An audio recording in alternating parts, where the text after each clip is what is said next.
You must feel like you're leaving the place in capable hands. Okay. Wow, your timing was impeccable. Yep.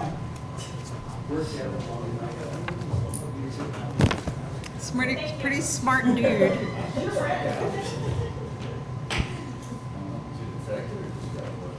Are we going to discuss? You're on. Yeah. Anything you want to do it now, or work session, or a meeting? The main project. Do it now? Sure, might as Oh well. well, I don't know if we'll. I mean, it's all on tape, but. Yeah.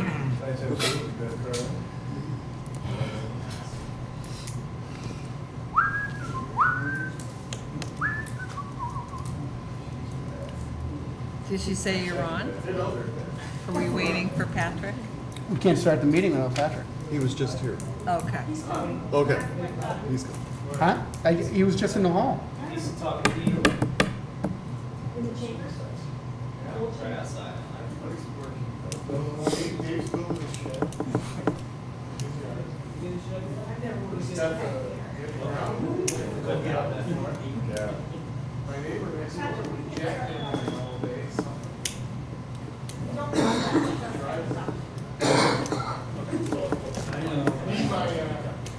Okay, I'm going to call to order the meeting of the City Infrastructure Committee. Roll call. Councilor Renzel? Here. Councilor McFarland? Here. Councilor Armstrong? Here. Councilor Kelly? Here. Okay. Oh, sorry, Councilor Renzel. So is Councilor Dowdle. Yeah, I'm here too. Oh, sorry, Councilor No, Kelly. that's fine. Please. Don't do me any favors. Okay, at this point in the meeting, we'll open the floor to any comments from the public.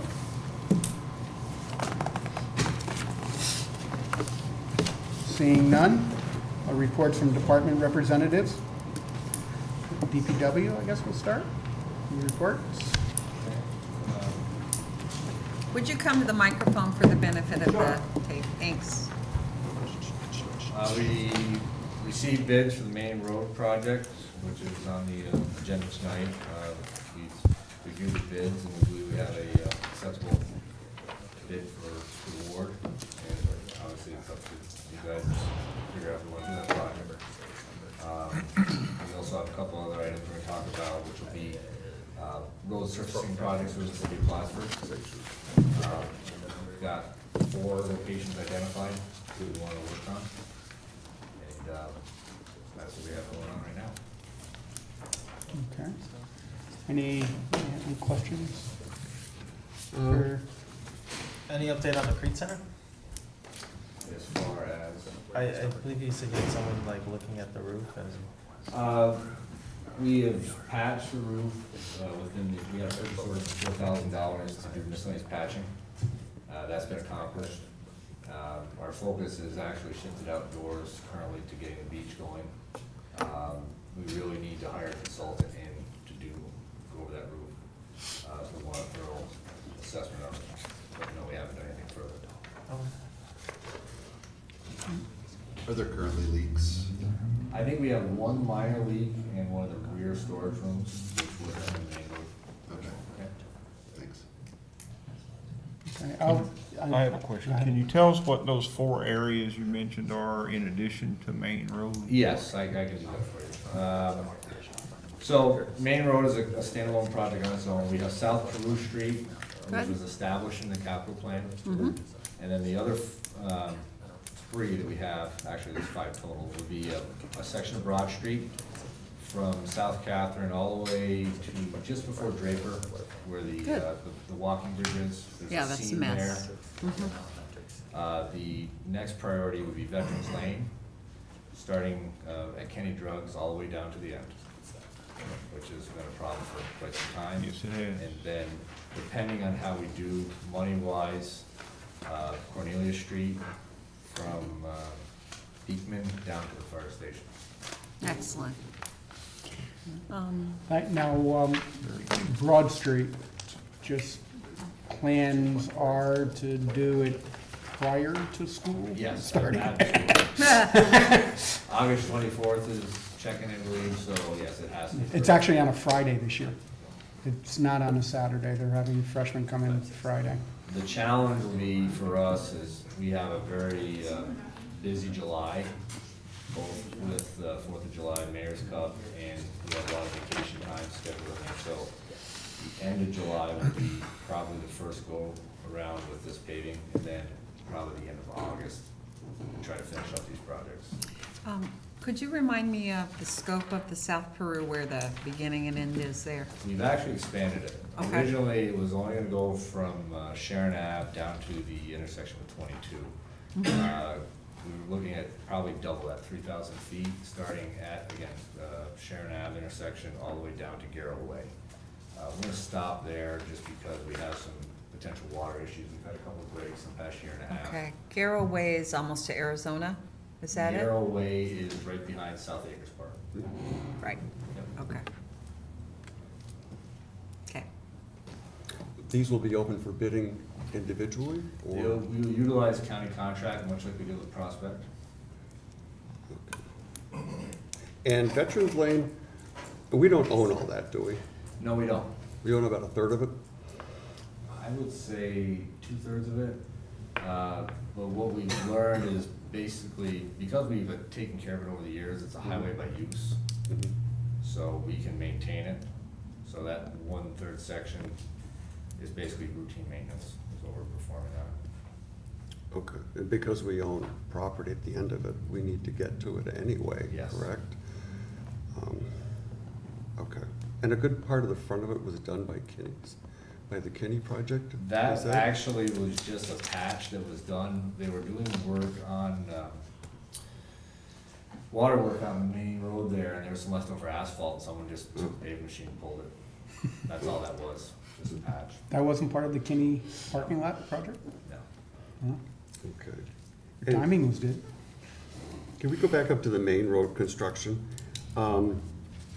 The bid of $1,920,000, do we know, did that come in high, low, where was? It was a little bit above the engineer's estimate, but it was below what we budgeted. And that includes, if you look at the capital plan, I think you'll see 2.4 million. I see 2 million. I think you have to add in water, Right. $680,000 worth of water. Right, but the 2 million is all coming out of the general fund, correct? You've got what I have here from prior, this estimate was created by the engineering department, but we have 1.5 million out of general fund, 290,000 from CHIPS, and 680,000 out of the water reserve. 680? Yes, Okay, and so CHIPS was not factored into that then? $290,000 of CHIPS Is part of the 2 million? is part of what was budgeted in there for the 2.48 million was approved. Okay, So you see a resolution 4 on the agenda, and I would Yes. suggest adding that additional potential overage into the agenda.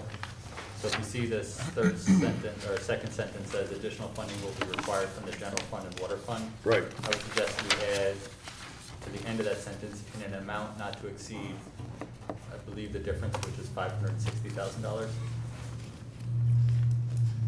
And that excess of 560,000 will come out of where? Well, currently, the 2.48 million, 680,000 was determining your capital plan to come out of water reserves, 290,000 from CHIPS money, and 1.51 million from the general fund. The total's not gonna be that large, it appears. It is not, but what we have to remember here is the $1.9 million bid price does not include asphalt. The city buys the asphalt, FOB. We're looking in the neighborhood, I think, with the numbers before the asphalt escalator, which just kind of complicates it, because the asphalt price, even though we get a county contract rate, based on the market, as fuel prices rise, the cost of asphalt rises, so they have the right to raise the price. Right now, it's about $2.36 a ton more than the base price.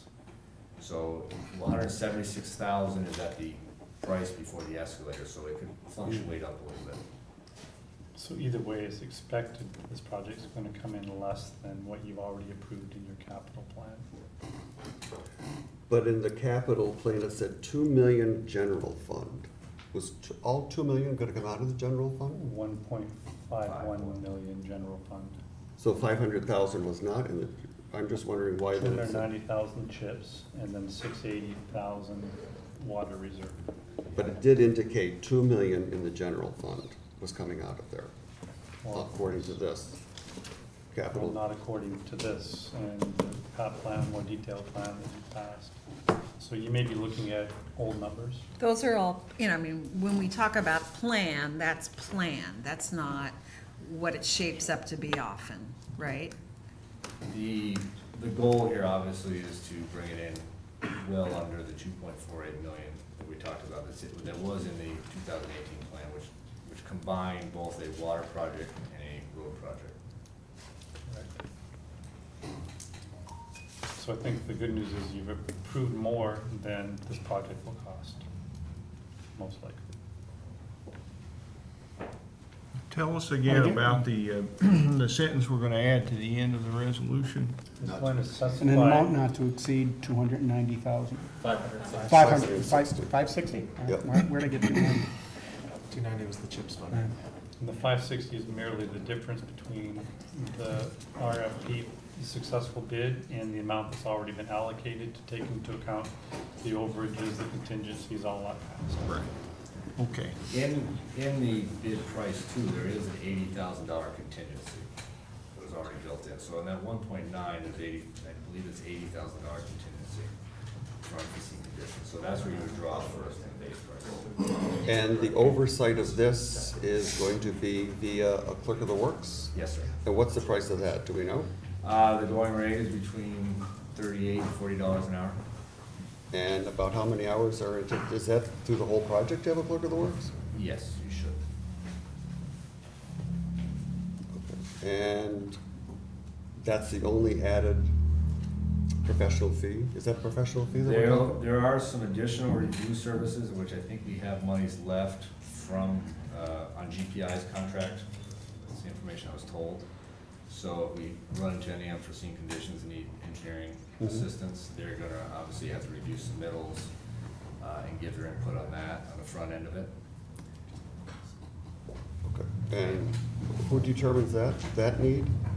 It'll come, the clerk of the works will come in and say, we have a condition that we're, you know, unforeseen condition, in which case Okay. if we require engineering help, we'll get a hold of GPI and work our way along. And draw from that reserve of money. Yes. Okay. Mike, do we have any idea of how long we will have the clerk in the works as far as what do The we have job budgeted? is scheduled to be done in the first couple weeks in November. So we should run it right from basically first part of July all the way to November. And we do have monies budgeted in the DPW budget for a clerk of the works. Are you saying, wait a minute, I'm just catching up here. You said that the project will run from July to November. The final completion, Okay. not substantial, but final completion Okay, will be, I believe it's November, the first or second week of November. all right. Might there be some information we can pass along to the homeowners? I mean, usually when you do a project of this nature, don't you inform the public in some fashion? I've forgotten what. Normally the contractor will set something up. Okay, good. This includes sidewalks? Yes, it does. Okay. So Because I we guess want a just- walkable city. I guess just to kind of summarize everything, so, because a lot of people are talking about the roads. So we're looking at Maine, South Peru, Veterans Broad, and if there is remaining funding, Cornelia. Correct. And there's 2.71 miles of roads, which is 3 times the average road building per year than in the last 6 years. And it would allow for, if we kept at that pace of road building, which with a mix, as you know, a big project Maine, and a bunch of small projects, we're in about a 24-year rotation of road building and refinishing. I calculated earlier, mostly about 20 years, but 24 years, and that's good. I mean, we have been at about an 80-year rotation. Obviously, a road doesn't last for 80 years, so to get into the 20s is what we need to do. On the discussion on Canadian Street, at one point they were talking going from here to the top of the hill. Then they brought it back down, I think, to Pekin Street. But it was going to be something similar to the South Catherine Street project, where it went years to get the funding through the state. Otherwise, it would have been on the city to do it. Is that still being talked about? Yeah, for the candidate for a huge rebuild project to the state of the Order of South Catherine, yeah, that's still in the works. But we also recognize we need to do something to protect that road for at least another half dozen years to not cause that project to be even bigger. It's a pretty rough road. We received vehicle damage complaints on it. It's a high profile road. So the thought is to invest $100 or $200 in fixing that as well. Is there curbing involved with that, or if it gets to that? Not so far. I don't think they'd plan to rebuild curbing for that. Correct? You weren't planning to rebuild curbing on Cornelia? No, we're not. At this time, we're not. And the 5 projects that we are talking about, basically mill and fill? Main road is completely. Well, not main road obviously is a rebuild, Yeah, but the it'll others. be a mill, what they call a shinning process, a T&L, and then there'll be paving. What's T&L? True and leveling. We have done on South Peru some drainage improvements in-house. Public Works will take care of maintenance, protection of traffic for all these projects, and any preparatory work on existing structures, catch basins, manholes, what have you. And we're actually currently doing that work. And the best example of that recently is Prospect, if you ever get up there, check out what they did there. I've traveled it. It's good work. The nice thing about those 4 roads you chose, at least 3 of them are very heavily traveled. I don't know about Veterans Lane, but I do know it takes a lot of commercial traffic, so. Actually, it's a lot of traffic for the post office, believe it or not. There are still a lot of people that use that postage truck. I know I do. In the big picture, it's not a large, we're talking 1,100 feet of work that's done there.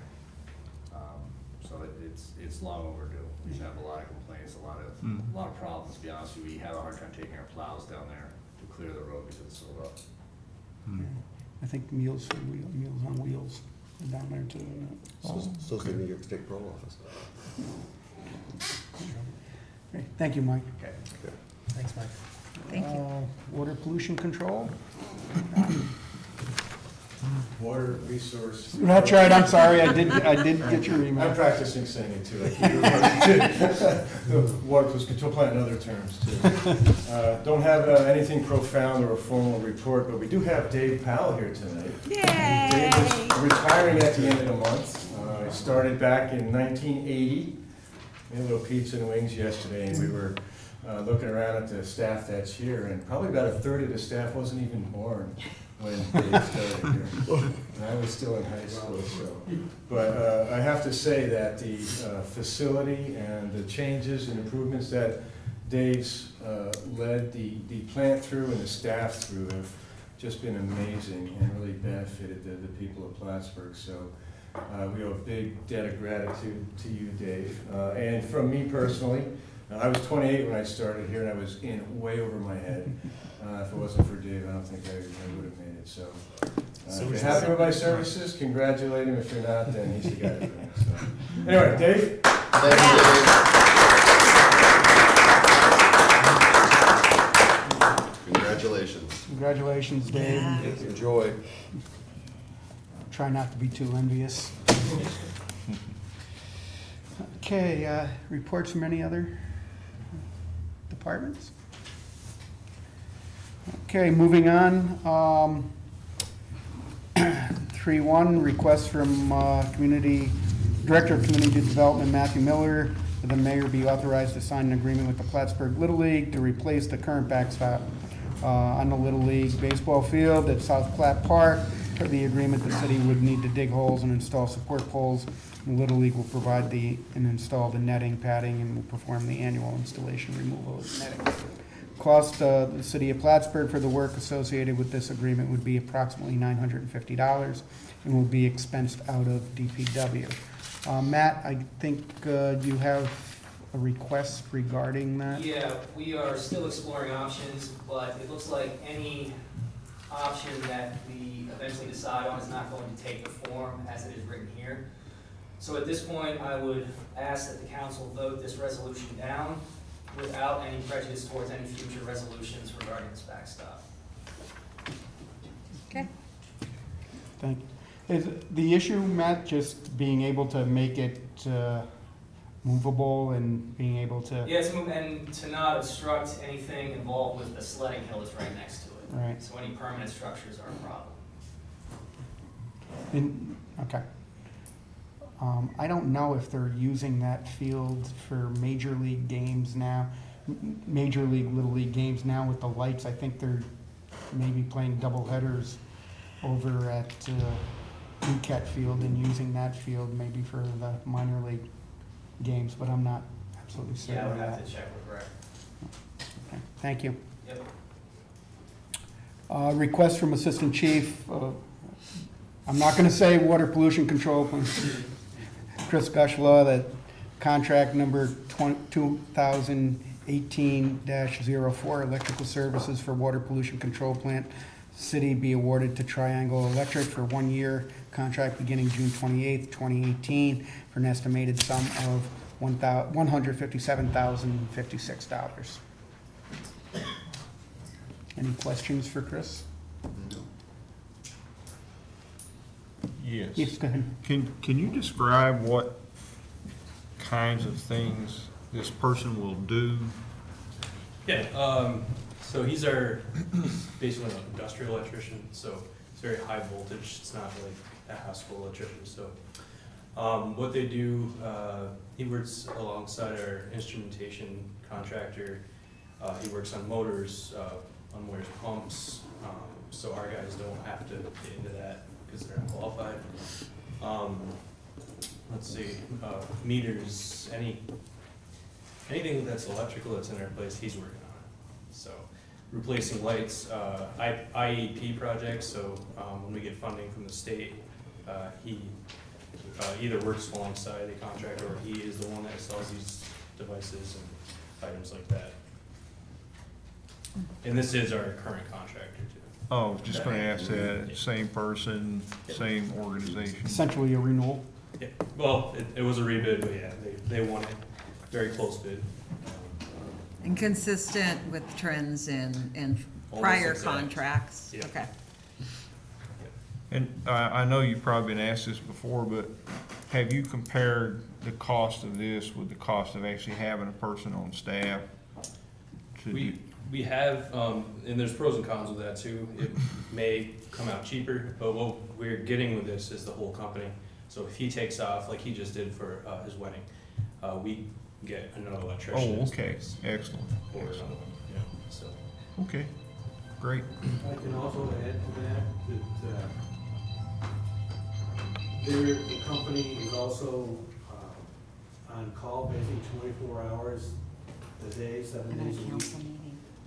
We don't have to pay that like in a union scale or anything right now. Yeah. We've always got somebody available. So if you take into consideration all the salary and benefits Yeah. and other things, If you had that to put an electrician on call, you would pay pay a lot. Pay a lot. And if you factor in the legacy costs after the department service too, it actually tips the scale towards this being less expensive for better service. Okay. Okay. Good question. Thank you. Thanks, guys. Thank you. Thank you. Request from City Chamberlain Richard Marks to create capital project for Main Road reconstruction from Dakota Street to Kansas Avenue. I think we just pretty much went through that project. I don't know if anyone has any other questions. Request from Superintendent of Public Works, Arson Brody, contract 2018-02 Main Road Construction, Dakota Street to Kansas Avenue, be awarded to Real Construction Company Incorporated for the bid price of $1,920,000. Additional funding will be required from the general fund and the water fund. The project will also leverage funds available through the Consolidated Local Streets and Highway Program, CHIPS. And I believe we're also going to add an amendment to that. The amount will not exceed $560,000 at the end of that. That's at the end of resolution. the penultimate. Yeah, but it's also part, from the committee, we'll have to approve it as well. Again, I think we just went through that rather thoroughly. I don't know if anyone has any additional questions. Request from the local chapter of the Professional Disc Golf Association to close the parking area on the north side of Green Street next to the Saranac River to hold a disc golf tournament approved on April 5th, 2018. And the event will be held on June 16th, 2018. I can shine some light on that, as they were the ones that approached me, and I made this request. Basically, if you look at the map here, that's the little parking spot. On days when it's nice, that spot can fill up with cars, but essentially the disc golf tournament, which was approved last April, one of their holes is going to be near that area, and it's a rather blind shot, so they just wanted to make sure they weren't hitting anybody, leaving a car, or hitting anybody's cars. That makes sense. Will there be, I guess, will it be cordoned off in advance so that cars aren't parked prior to the event, or I guess how would Yeah, like the night before. the night before or something to have it? Yeah, and that would be the hope that we can get it cordoned off. I'm not sure if DPW can put out blockers or something like that, or Homes or barricades? anything that's, yeah. I think cones would probably work just fine. And I can get I can have them put a sign that says. Does that work in parking the lot's closed. farmer's market? Cones? Yeah, we don't, maybe. I saw horses and stuff. I don't think we need like concrete barricades or anything. No. Well, I think there was just a purchase order for more cones. Really, if anyone moves a cone and decides to park in there, then they can't really complain that their car was Right. hit by a disc. I guess is what it comes Yeah. down to. Well, they could complain, but all seems reasonable. Yeah. Any other questions? Moving on, request from Dannemora Federal Credit Union to hold a free open to the public movie night at the Lions Club Bandstand on Friday, August 3rd, 2018, from 7 p.m. to 10 p.m. Electricity is requested, therefore a $20 fee and certificate of insurance are required. Also, Dannemora Federal Credit Union will install porta potties. It's fun. Yeah. Yeah. And I imagine they're going to be responsible for putting up the screen and the projector. So just number one is good. We're gonna be retracting that, or? We're going to keep number one, but we're gonna, at the request of Matt, Vote it down. he's requested to vote it down. Okay. But it would still be on the agenda. Everything looks good. Where is the Lions Club band shell? It's on the It's Oklahoma Bridge. No, I mean, it's off on of- the bottom. down the bottom of the hill behind the monument. That's what it's called, the band shell. Oh, that's the down band shell. Oh, my gosh. Oh, that'd be a nice place to watch a movie. Hopefully by next As year. long as it doesn't rain. As part of the DRI project, it's hopefully to have an actual band shell down there next year. Do we know what movie they're gonna show? Singing in the rain. No. It's in your packet, it's grease. Great, yeah. Unless if they have it. Okay. I guess at this point, I'll entertain a motion to have items 3, 1 through 6 So moved. on the agenda. Second. All in favor? Aye. Or I think it's a roll call. Yeah, that's right, Beth, I'm sorry, you need to do that. Counselor McFarland? Yes. Counselor Renzel? Yes.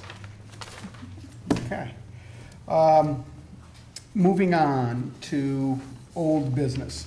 I guess I just have a question regarding old business, regarding the status of the Saranac River Trail with, I know with some recent resignations, I'm just kind of wondering what the status of that project's going to be. I'll give you what I know. Saranac River Trail Phase 2, that is the one that we had a long discussion about prior, and we are committed to it, I guess, because we're invested in, I think, a neighborhood of $600,000 to $700,000. It is close to being prepared to put out the bid. We're trying to get the final details from Stantec, which is the consulting engineer, where we stand with it. And my understanding is Phase 3, we have to make a decision shortly on whether we want to follow through and do that and get the preliminary design done. That's the extent of what I know of it. Okay, you don't know as far as a deadline or anything? I'm working on getting that date. It's either in the files we have or handed over to us, but I spoke with the people at Stantec and DOT, and they're supposed to get back to me and give me a timeline that we need to get this done. Are you comfortable with all of this, with gathering this information, with? I'll do what I have to do to move this forward.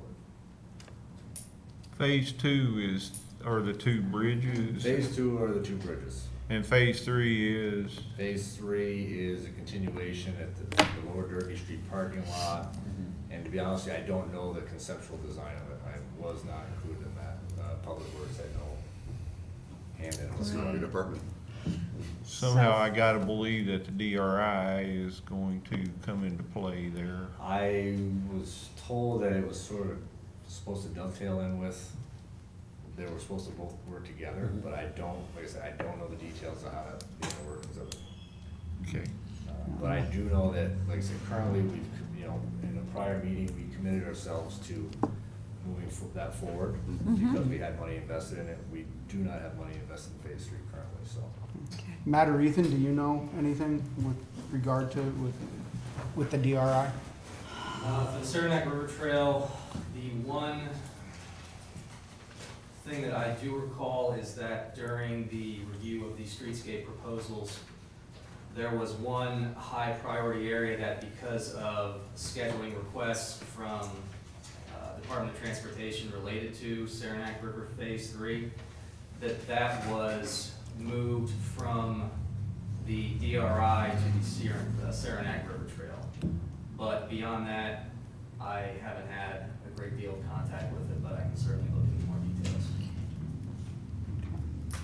Yeah, I guess that probably would be beneficial if the due date from DOT is quickly approaching.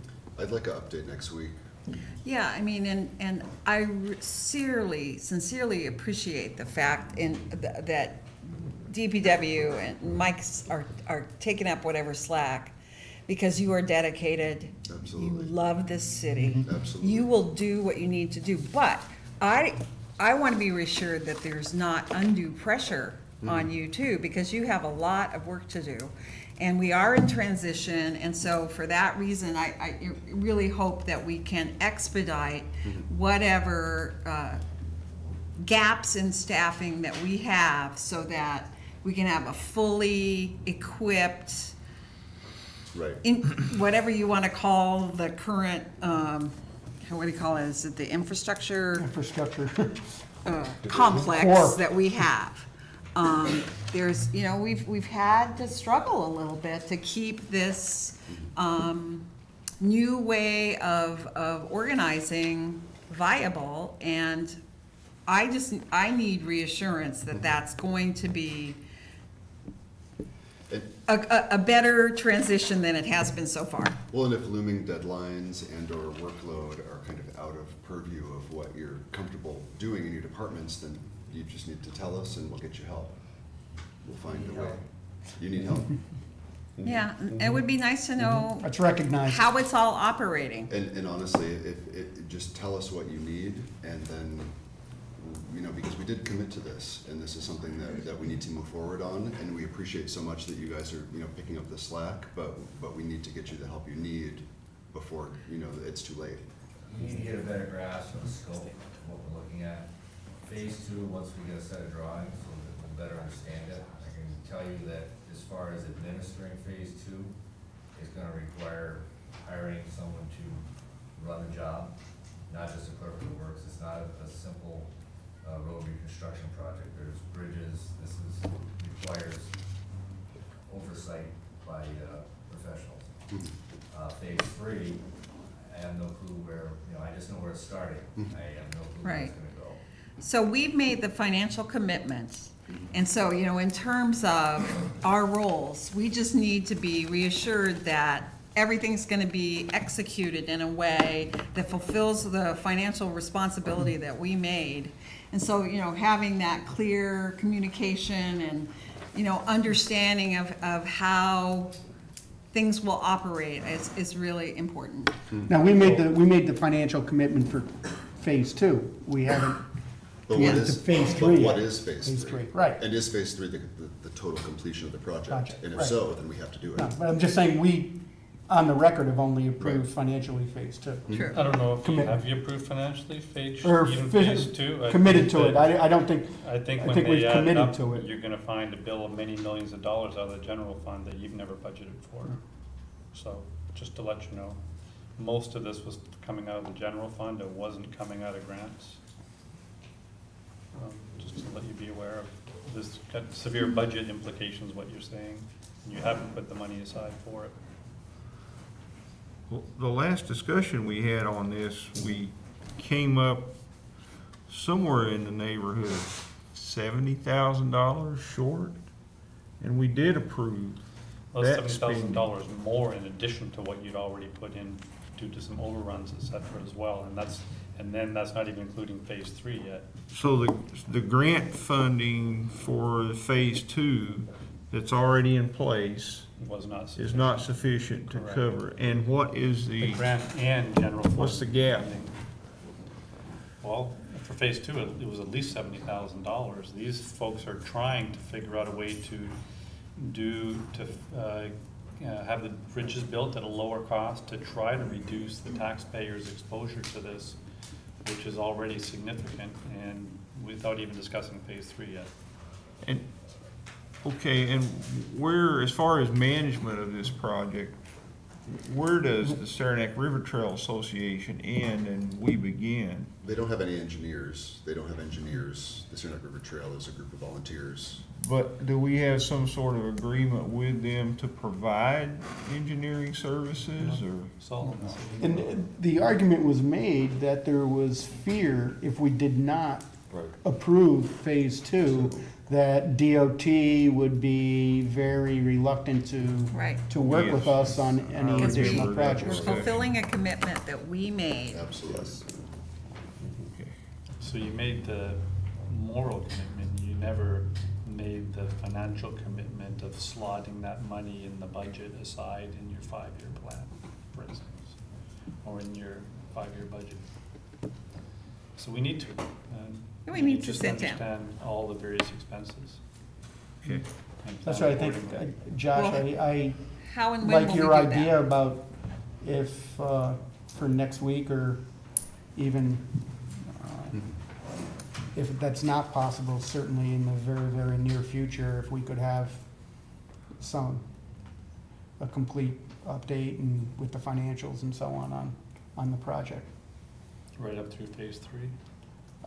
I mean, right now, I'm At just this concerned point, about phase 2. If we're worried that phase 2 isn't viable, we Right. shouldn't be talking about phase Phase 3. three. But we need to know if phase 3 is the final completion of the project.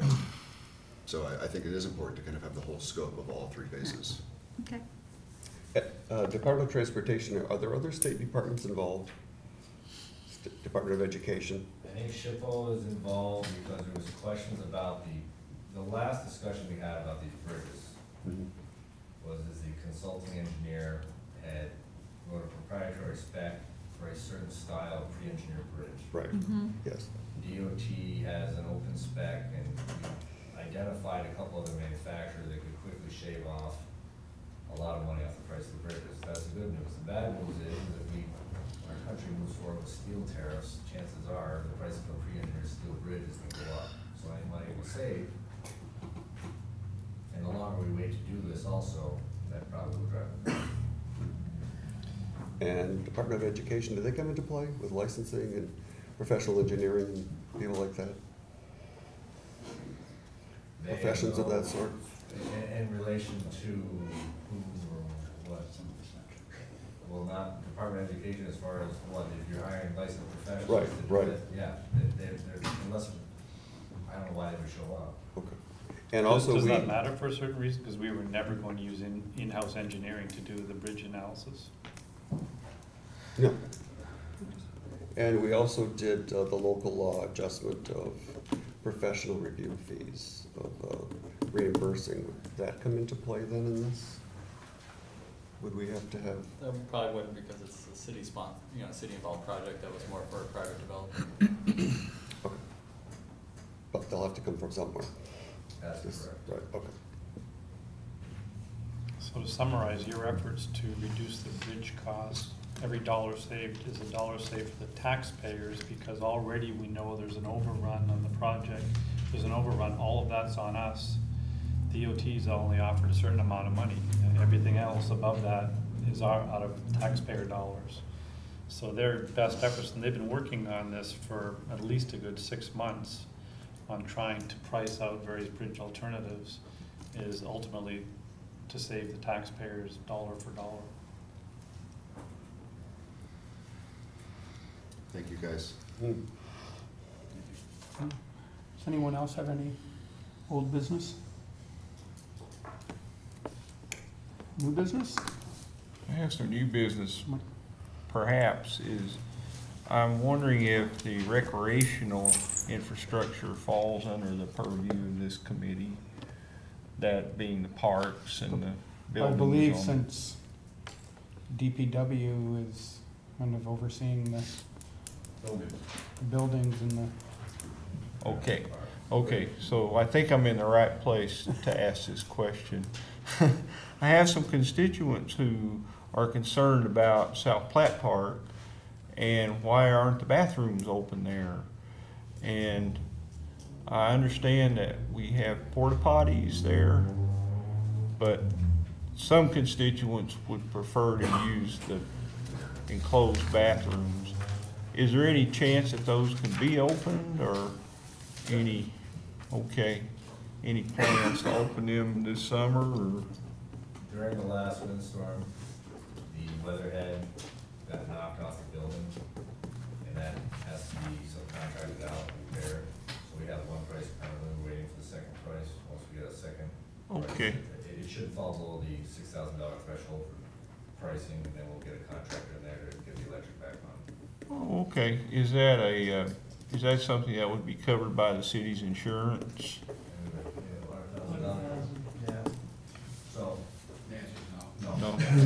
So $6,000 will have to come out of the general Well, fund. that's the first quote I have, I believe, was $1,920,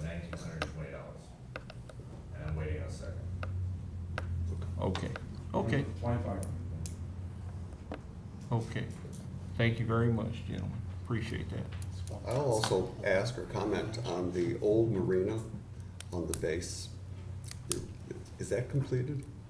The project, the overall project is completed, yes. It is. Looks great. I mean, I got a picture of the old marina building now if you want it. I think we should eventually move it. because there was $40,000 talked about once about taking that building down. I didn't know if that was still being discussed or not. Not in a while, but we don't know what's in the building itself, the materials, maybe asbestos. Okay.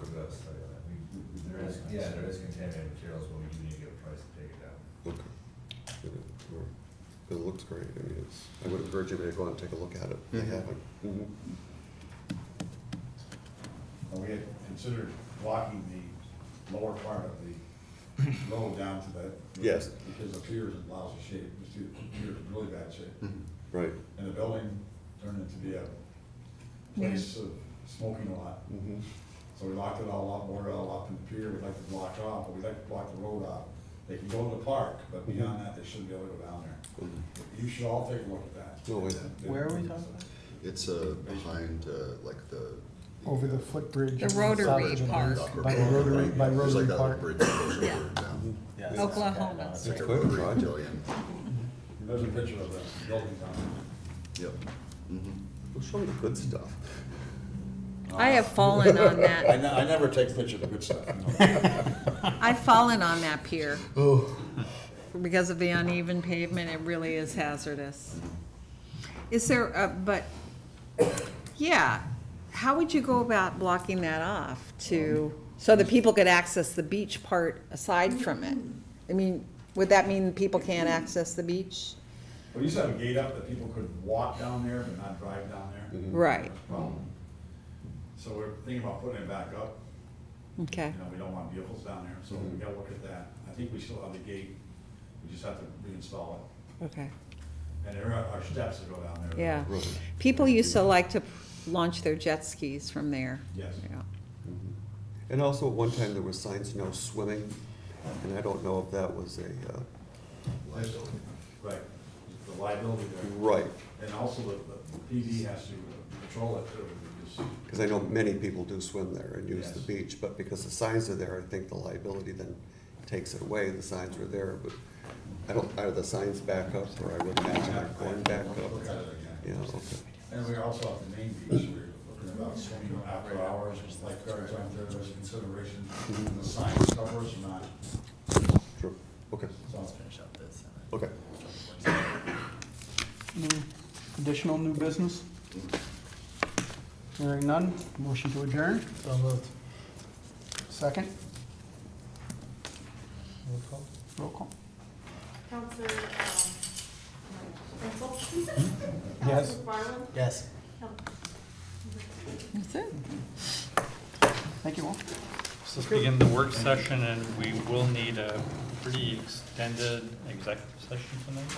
Yep, so I would suggest we entertain a motion to enter into executive to discuss the potential purchase of real property, the public discussion of which would impact the value, to discuss two matters of pending litigation, one involving Colette v. City of Plattsburgh, the second Skyway v. City of Plattsburgh.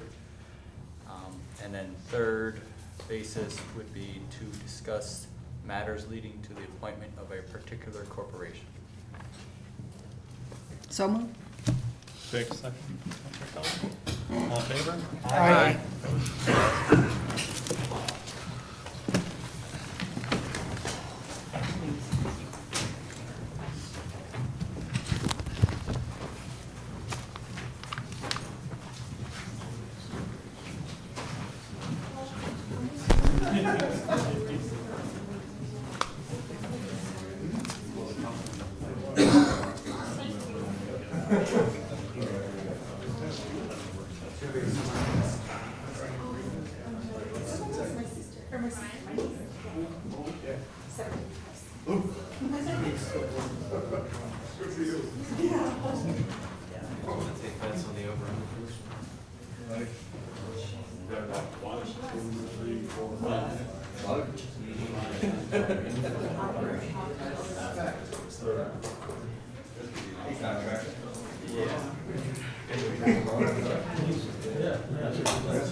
No. Thank you.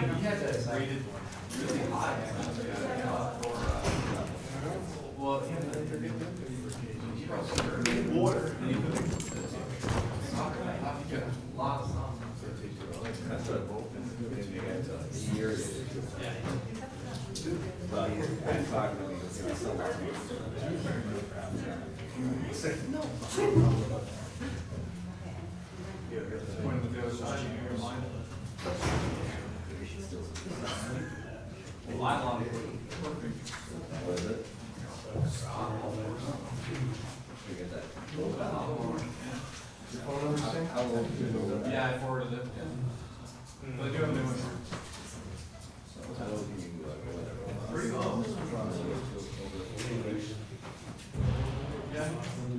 That's right. That's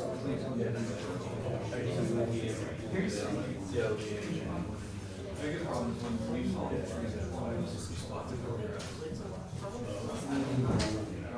Yeah, well, you don't necessarily have to.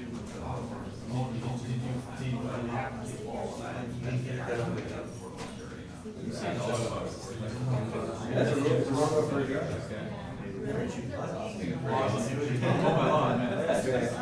Him and his neighbor will start. Someone stole it. It wasn't his problem, but his yeah. I got two of them. Oh, you have two? That first. Yes. One, the second one I'll put in. Probably not good. Not respond because it's not gonna traverse that. Oh, you know one. Yeah. So one on top of it, one yeah, you can blow your own. So seriously, you just start it. Don't even start it. Like I tried it for so you just like. So it's about medium wise, but not long. I think it is an overset, but it's got an outside dock. It's just plugged in. It comes out, it charges itself. The dock until the dock goes and all that goes back charges. Wait, so the Roomba moves around until it hits a wall. So this thing doesn't have walls. So there's a necessarily. So there's a secondary wire around the perimeter. Ah, okay. And yeah, in fact, you can use the same wire. If you've already got a dock, you put the actual wire. It still wasn't. It was less than high-end riding. So, I'm trying right now. I would have done my house. I was using one of those straight fingers. Oh, boy. And it's like, it really is. So you don't ever hang back. When I screwed it on, it's slippery. Almost every day of the week. It just goes out. So it hits right side up, bounces up in there, flips right over upside down. His grass never, it's not like his grass ever gets to 3 inches, it's always. That's right. It's always. I have to blow it in. Yeah, when I drive by, I don't turn it every day. It's always out there. Better than a kid. That was very cool. I did get a YouTube video of something. No, you work well.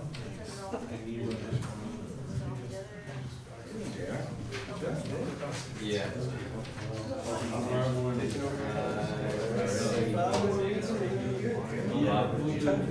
Yes. Hey, Bill. How you doing? How are you? I hear a rumor. Forgot about the kid. Oh, wait, Hawaii.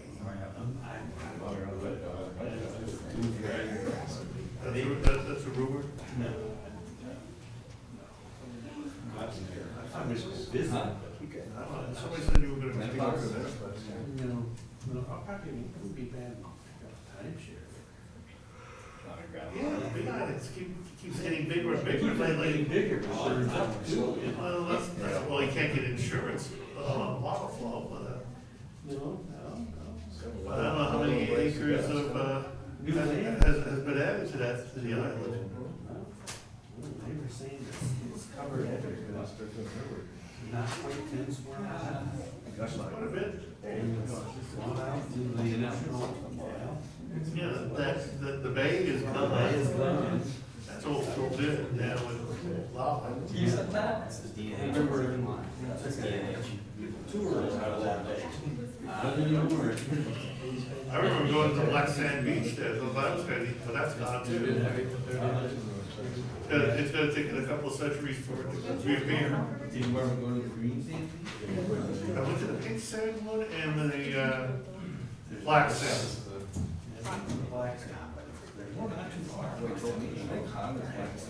I think that's the one we got. That was back in the 80s.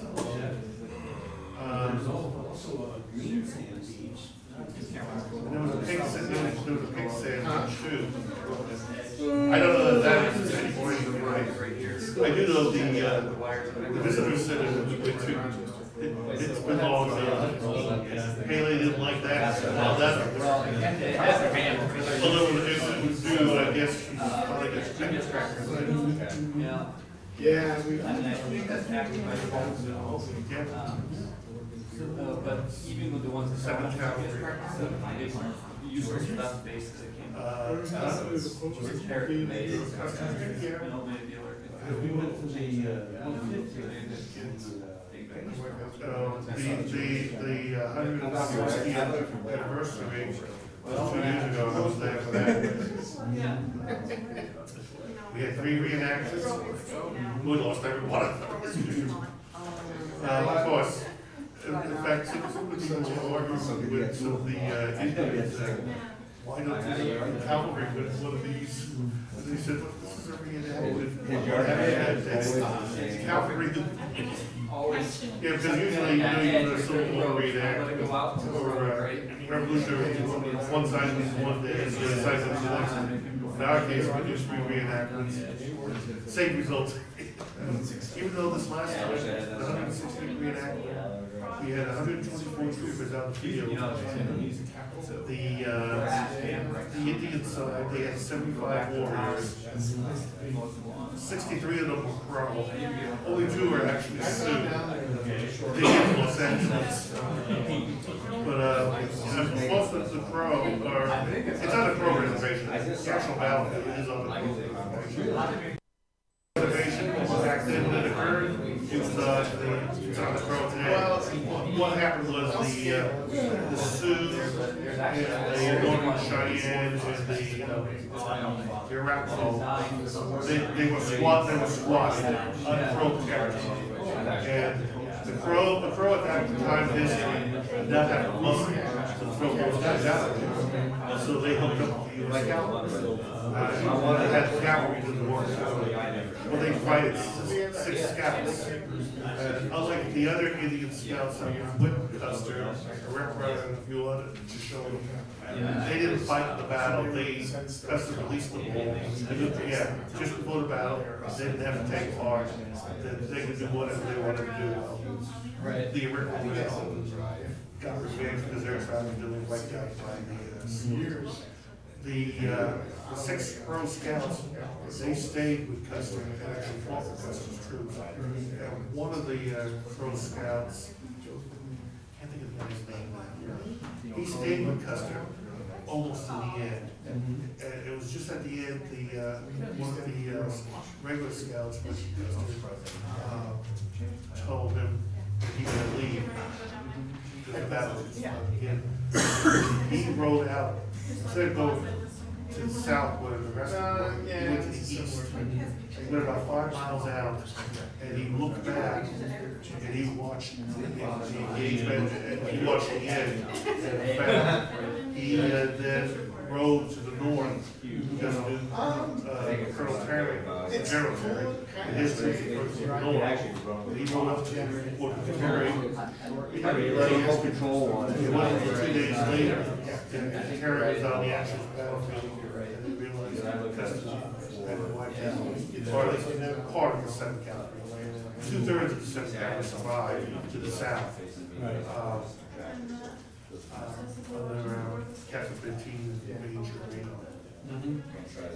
But yeah, well, the last 6 years I've done 4 times. I think the last 2 years I'm very interested to see it.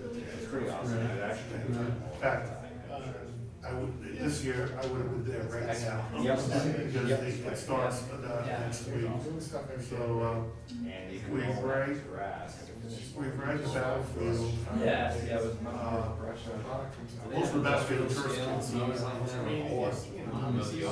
gets we ride it, and actually we become tourist attractions. Because the tourists, when they're trying to do the battlefield, they see us there, they stop to take pictures and everything of us. And then we go out to the both battlefields.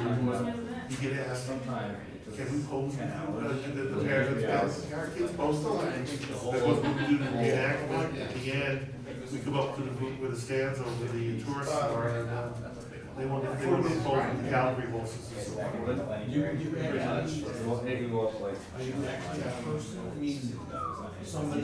Well, I'm one of the troopers.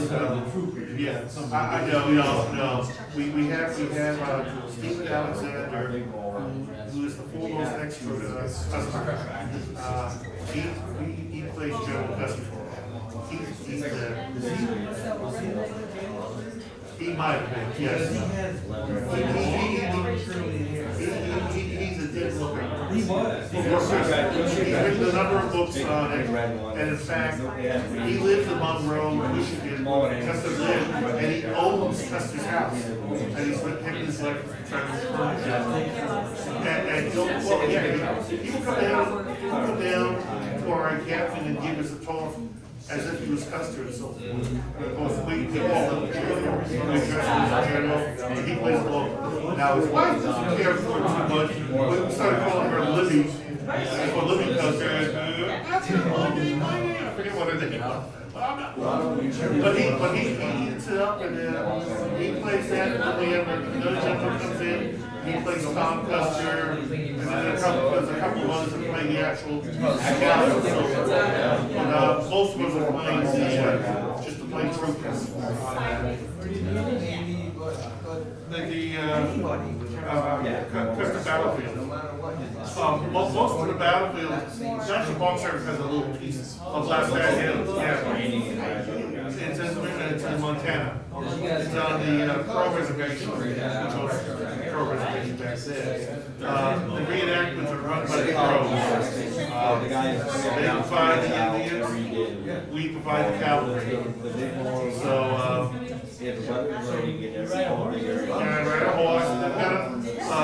6 years ago, I got on a horse for the first time in my life. They got me on the horse, and then they said, okay, now we're going to cross the river. A little bit more. I was like,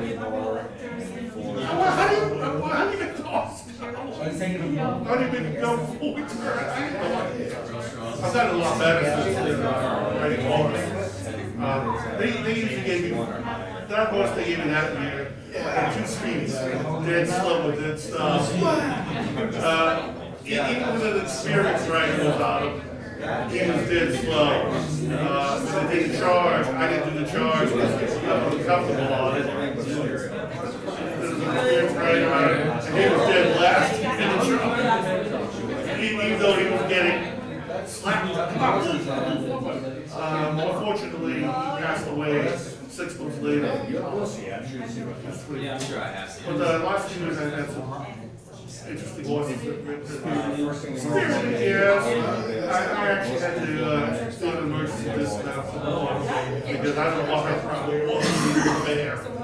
But she was getting totally out of hand for me, and I said, try to leave. So I successfully dismounted.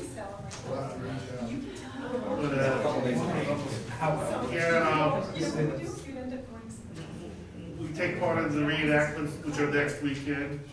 And then on Sunday, 16 riders are permitted by the National Park Service to enter onto the actual battlefield. They open up an area, and we're allowed to go up to the last hill.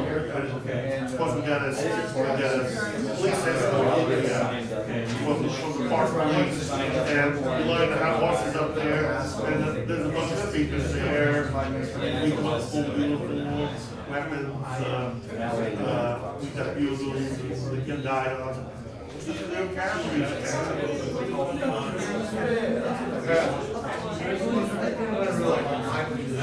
No. We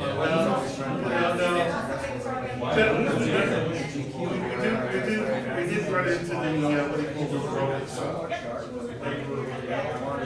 Prairie dogs, yeah. Yeah, there's, right where the battle occurred, there's an area that was built back in the 1870s as Prairie Dog City. It's still there today, and the prairie dogs are still there. they see all these holes, so you have to drive the horses around the hole. But you get a curve, so they go bananas. They come up, look at you, the horses adore the horses,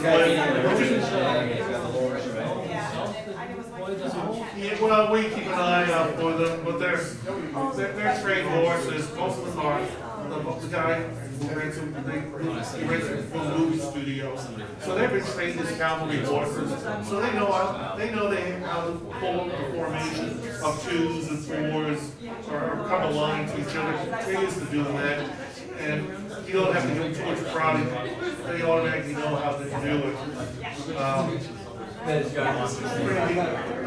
in France, I believe Prairie Dog City, you have to go up to Ware Point, because we go get the bluff, and you got this little trail that's probably about this wide. You look down one side, and then it's a 200-foot drop down that way, and there's another 200-foot drop down there, and you say, please make sure you're sure.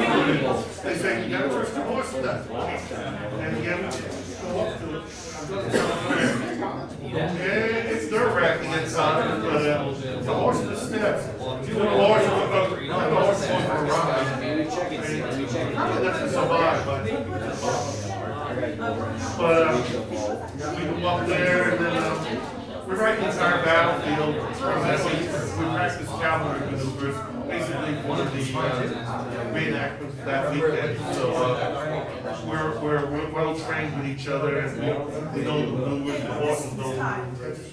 And the real birds go over the property. They put it on. They have a 2-hour show, and it tells the history of the West from the perspective of the Indian. And the stands are packed. They charge $20 for adults, $10 for kids, and the stands are always packed. 2 years ago, on a Sunday, we used to start at 1, but a severe thunderstorm came in and poured rain for 2 hours. And with the go out there, the stands are still packed with people. Because it's the only, well, there's another reenactment that's done in Hardin, town of Hardin, which is 10 miles. But unlike theirs, we're actually on the actual land that the tourists who are watching, that's where the Indian business is located. The customs is trying to catch it. Northern Inland is located. And we're crossing the Little Bighorn, Crazy Horse Bighorn is supposed to cross. And the actual field that we're doing the battle, it's not, we can't go on the National Park Service, but we're less than a quarter mile from the actual battle. So I mean, we're on historical land. Harding, they do it off in the middle of a farmer's field somewhere. And they don't have real Native Americans. They have women and men dressed up as Indians. We have Crow youth, basically 16 to 18 years old. They volunteer because they get paid $50 for each day they participate. So they can make $150. But the deal with them is they can only spend the money for school. They buy school clothes and school books they can use. You can't go down and spend it in videos. The tribe is very strict about that. But they never lack volunteers. And of course, just before we do the reenactment, they have a parade through town, and it's all Native Americans that are in the parade, with the exception of us, we're the cavalry, we come at the end.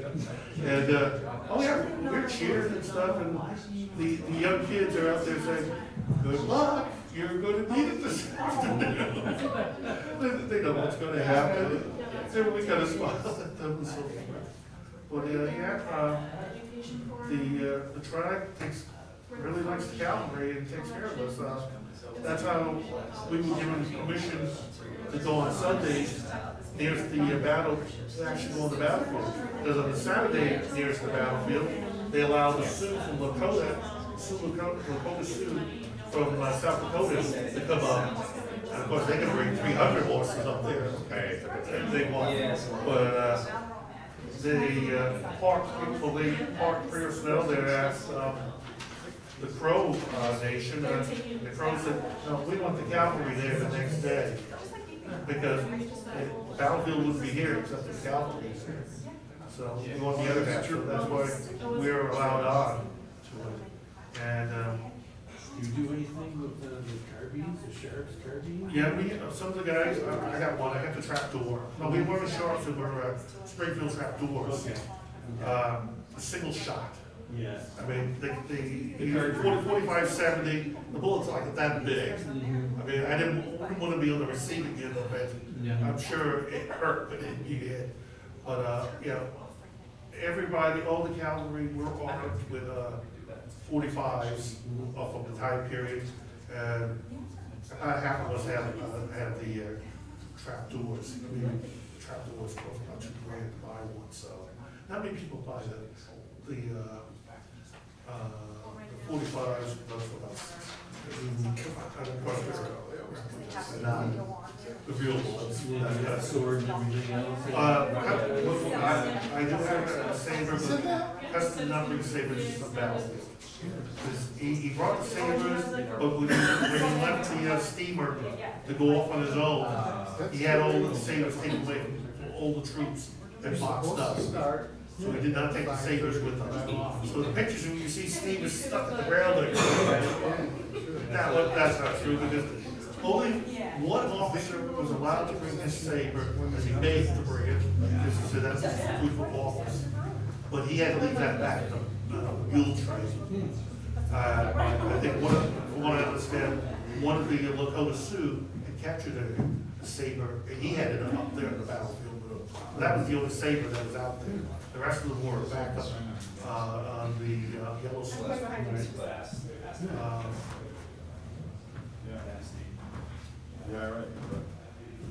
The interesting thing is General Nelson Miles, and when he became chief of staff in the late 1880s, he recreated the battle, and most people don't know that, using the cavalry, using the narrative, the cavalry, and the tribe to recreate the battle. His conclusion, Custer should have won. Really? The reason he said Custer would have lost, that's right, 2/3 of the 7th Cavalry, is the second battle. Custer brought 5 troops stood up, that was 216 troops. But there was another 400 roughly sitting back up Reno Bantee. Now, Reno had started off the attack, charging the village, but he stopped about a mile short when he seen the Indians coming out after him. Now, he never fought in the Civil War. This was the first encounter he made. And he set up skirmish lines, and they fought there briefly. Then he thought he was going to get around it.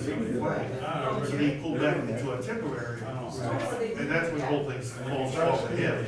Because one of Custer's craven scouts was with him, and bloody nothing, and he was trying to tell him bloody else what they were doing, and he gets a bullet in the head, and blood splatters over to Reno, and Reno loses it. He gives a succession of commands, this man, this man, and then he says, man, every man for himself. And he takes off. So I think Mayor Sosa said, follow me if you want to get out of here. But several lieutenants of the 3 troops that ran tried to form up a rear guard, but they were killed when they were doing that. And that's when he lost, Reno lost most of his men, about 40 men in that area. Sioux and Cheyenne, that's what they did. Those events. Yes, they have repeat rounds. Yes. But it is, well, they had, the old days, many of them did have Winchesters. They had learned from the battle in 1868 when they attacked Fort Kearney of the, or 1866, the wagon box fight. And which 20 troopers with a single shot. Well, I see it right here. Hold off 500 hands. Line, they were lining the wagon boxes that they were using for wood back to the floor. And they used that as a fighting position. And they did a lot of damage to the warriors that day. There's reports where they learned from that. Because they only had, some of them had weapons, guns, but most of them had bows and arrows and lances. And the next day, another one was shot each about 5 or 6 of them private trucks and attacks Spec, which was further up the territory there. They attacked the guys in Colorado Hay. Again, they got into a little fortification, and they had the target, better target in the wings. And eventually they got relieved, and they don't have a problem. But they learned, the Americans learned from that. They realized they did not have the firepower. In the intervening 10 years, they got the firepower. I would say just about every day out there, and a Winchester. And Winchester, that was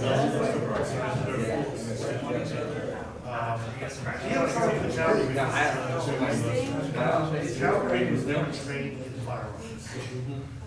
If somebody went to with basic training, they were just basically taught how to wear a uniform, how to make a bed, and how to march. They were not trained on how to marksmanship or how to shoot or anything. It was up to the gated unit to teach them. And in fact, most people don't realize the 7th Cavalry was a very good unit, but over 300 men in that unit, they rode out to go by here, Lincoln to Little. We learned for the first time how to ride horses. They learned their a lot of people were Irish that come over. A lot of Germans. There was 6 Italians in the group. They all survived. But yes, there was a lot of Europeans. You could almost call it a foreign legion than anything else. The officer corps was out of had been trained in the Civil War. There was more officers in the Civil War than there was officers in the They went from a million-man army to a 25,000-man army. So you also found a lot of officers, special protection officers. They decided to be enlisted ranks because the enlisted ranks the officers. They had more officers than the millets. And that's why a lot of the officers were set. Like Customs Two-Star General at the end of the Civil War, forever two-star. He was a lieutenant colonel 10 years later. Most of his officers as colonels were now captains or lieutenants. And the joke was, you'd be a second lieutenant in 20 years before you make the first lieutenant. It was true, the only way you would move up was somebody got killed or somebody retired. Everybody was about to move up. Now in the enlisted ranks, a lot of people joined to get away from the struggle and so forth. They wanted to get their police in the eastern they decided to go to the west, and then they a lot of Custer had a lot of trouble with the trips to the aid war. And he got some sports because the Civil War was the aid war. Well, he had tried, he kept using that same principle without, there's been so much bloodshed in the Civil War. They were not, the army was actually aid war people, they were moving them out and getting rid of them, so we've done with it. One instance, Custer sent his troops out after the 30th of the April, and they were firefight and shot him up. And when he brought him back again, he left them for several hours without medical. He left them in the back of several wagons before he finally allowed the surgeons to go and treat them. And one of them died. So, plus, he had heard that there was fever was running, not plague.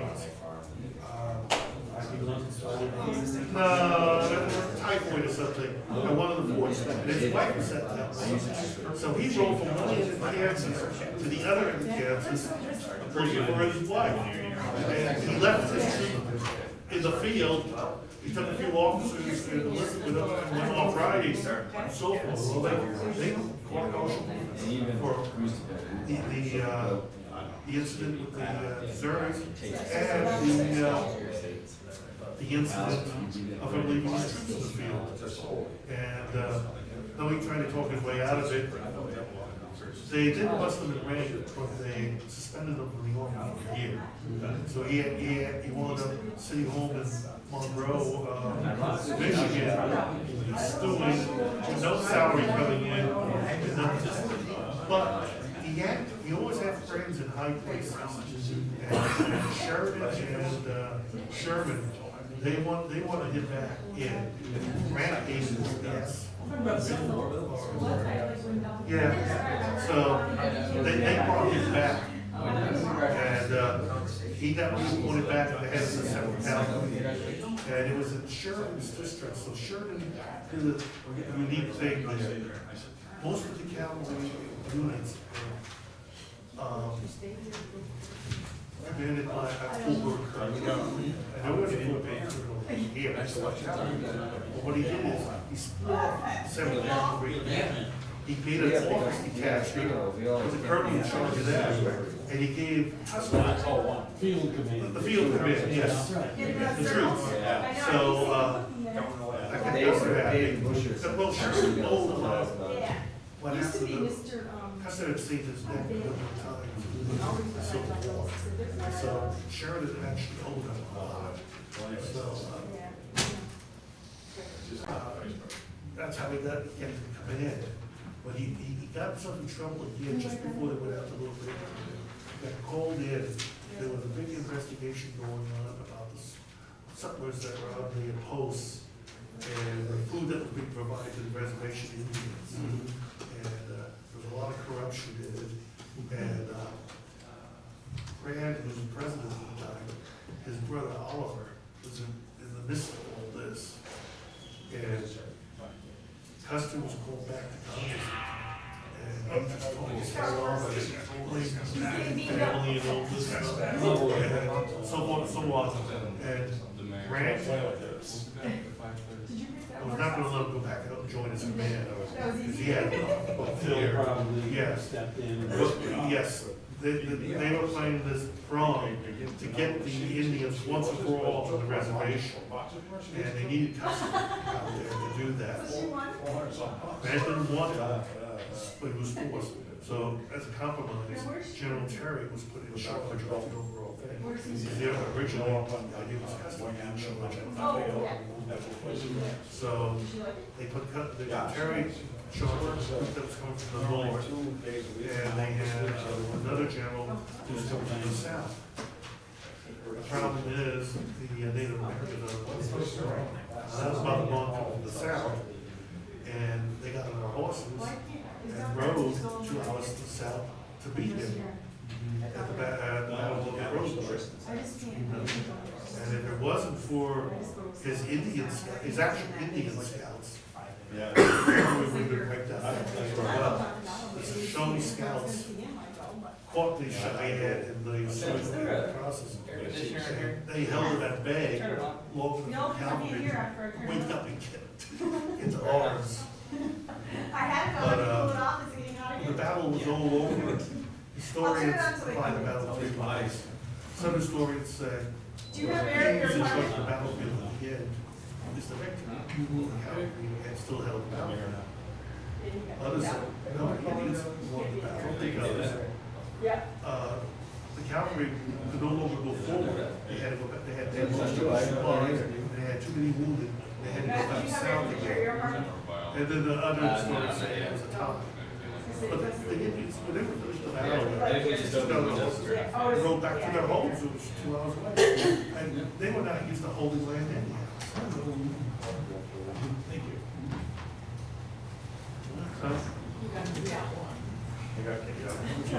That's interesting.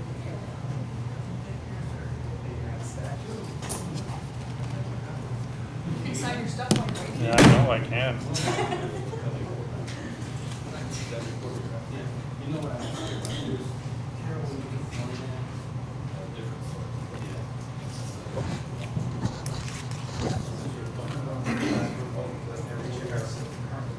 Yeah, I'll check with Ellen on the grease. Forgot about that. Yeah.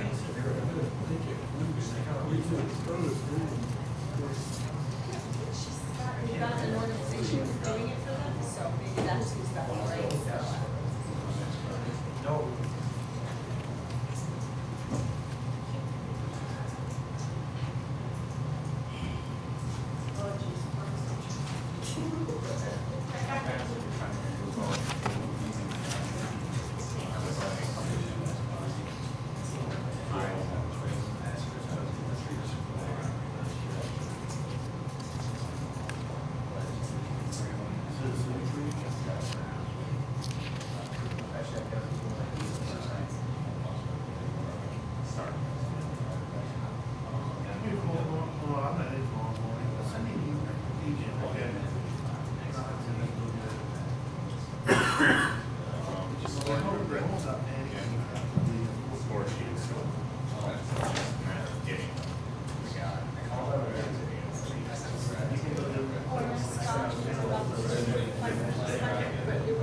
Just one other one.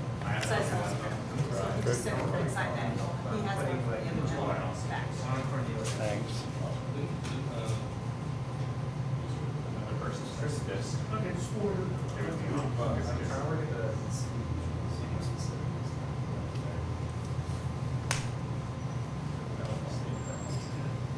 I don't know why she needs to call us.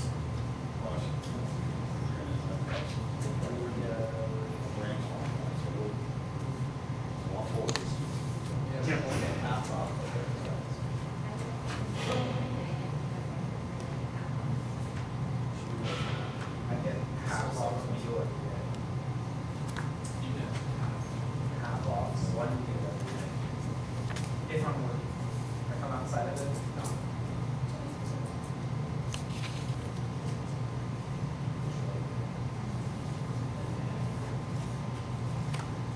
See, that's what it goes down to. No one works. Oh, okay. I didn't send that one. No. You send your I sent it you out. send your fair share of them. Don't have to sell yourself. I have a quota. I'm waiting for her to send them with smiley faces. Yeah, exactly. Why don't you put some happy faces on Well, I Whatever the would, goal but is, I'm always we'll use it. afraid that sometimes that when you send, you know, a smiley face, it doesn't convert to the other person, but I'm afraid it'll come out as so. It won't come out as smiley face, you think of that's why I put ha ha. Coach, most of the time, you send us some. Yeah, I know. I did a lot of good ones. Keeps it.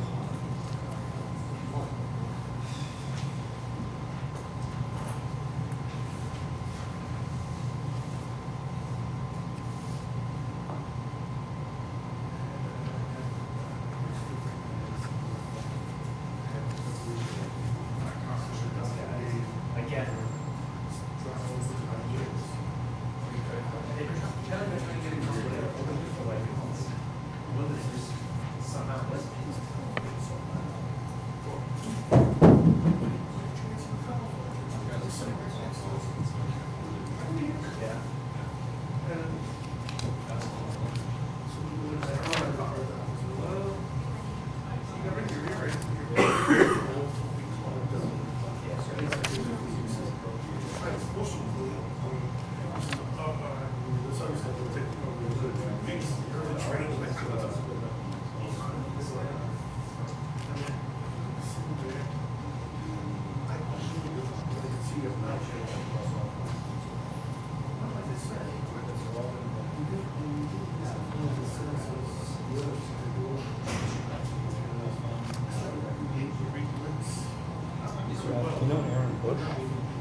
buyer, he's doing a very thorough job.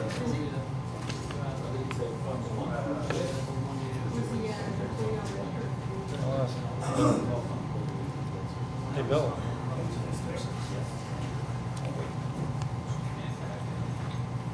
Aaron Bush is your new purchaser guy down there. He's doing a really thorough job. Aaron Bush is your new pricer. He's doing a very thorough job, isn't he? Yes, sir. Is he enjoying it? Well, we're still waiting for his test results. Yeah. He wound up taking his test 2 weeks ago. Uh-huh. Yeah, he's very thorough. And Yeah. he was a little leery about taking a jump, but now he's It looks like he's into it. getting right into it. Yeah, good for him. Thanks. Yeah. He was a good selection. Hopefully, I think he'll pass the test. Well, because he was going from a non-competitive to competitive, we did a promotional, but usually we're promotional. If you don't make it the first time, reappoint to the second round. They didn't agree to that because it came out. So they gave him a promotion, but then they had open competitive for everybody else. So if he doesn't pass, get a 70 or better, I have to then select from a list of whoever else took the test. So is there even anybody else on that test? On the promotional, he's the only one. He has to pass it. If he doesn't pass it, I don't know how many people signed up that day, because they were given various tests, but they put it out to open competitive. So if he doesn't, then I have to pick up a list of whoever's on the list. I have no idea who took the test. When was the test? It was the 12th of May. So we probably won't hear it until sometime, actually we probably will hear it before I do, sometime towards the end of July, I would guess, we'll have the results. I'm sure he'll be fine. He studied enough, and I pointed out books for him to use, and he got those, and I think he'll do okay. Well, Tom is doing a great job. I will tell him that, he'll be very happy. Thanks. How did the meeting go back there? We're still discussing it. I'm sure everything is fine. I finally got a hold of Councilor Fonzo today, so just before the council meeting, I took him out and showed him everything. Cool. He was happy with it, he didn't see any problems. Thanks.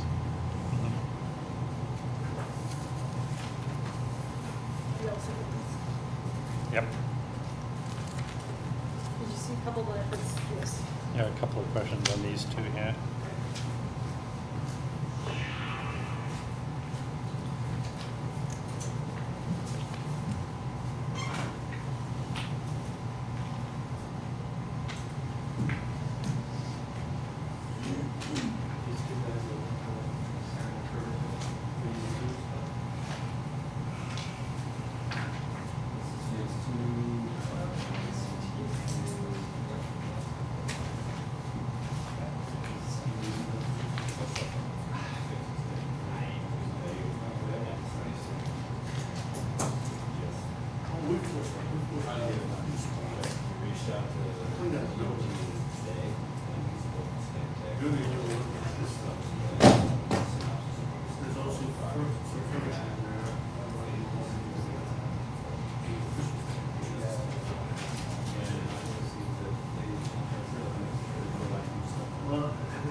So we pulled everything out of there, I cleaned out all our stuff.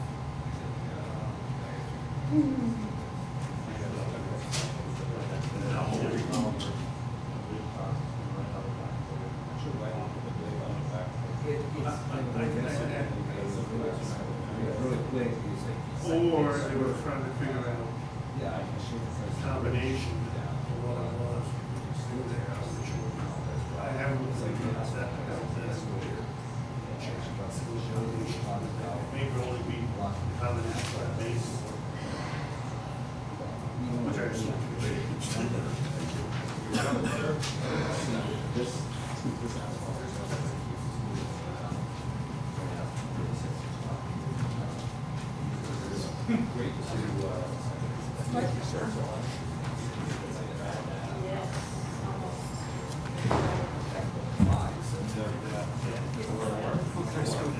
I'm hoping. It is. You have to wait for Mike too. Mayor, just a white person, please. Yeah. So do they announce it every time? Okay. We'll see what he does. We're gonna have to get to the rest of that.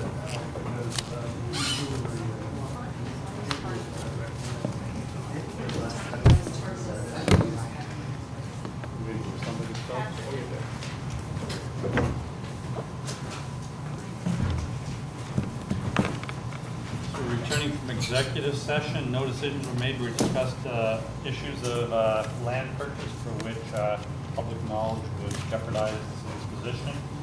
A couple of issues of tax or insurance litigation that which are in the process of being resolved. And The third one was a matter leading to the appointment of a specific corporation. matter leading to the appointment of a specific corporation, no decisions were made. Begin the meeting with the Pledge of Allegiance, please. Pledge allegiance to the flag of the United States of America and to the republic for which it stands, one nation, under God, indivisible, with liberty and justice for all.